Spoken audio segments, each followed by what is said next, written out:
बनवणार आहोत रवा केक। त्यासाठी लागणारं साहित्य आहे रवा आहे, दूध, तेल आणि हे घेतलं आहे दूध पावडर, पिठी साखर, मैदा आणि व्हॅनिला एसेन्स, बेकिंग सोडा आणि बेकिंग पावडर। तेल घालतोय आपण आणि पिठी साखर घालतोय, मिक्स करून घ्यायचं आपल्याला। रवा घालूया आपण, मैदा, दूध पावडर, व्हॅनिला एसेन्शियल ड्रॉप।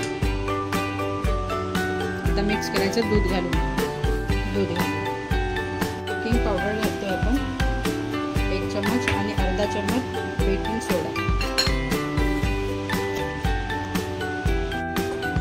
थोडं दूध घालूया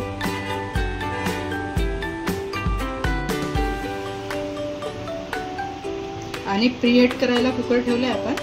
याला आता 30 ते 35 मिनिटं आपण बेक करायचं आहे कुकरमध्ये।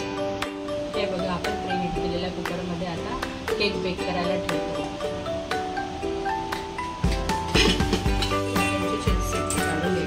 बघा आपला केक रेडी झाला आहे आता। हे बघा आपला केक रेडी।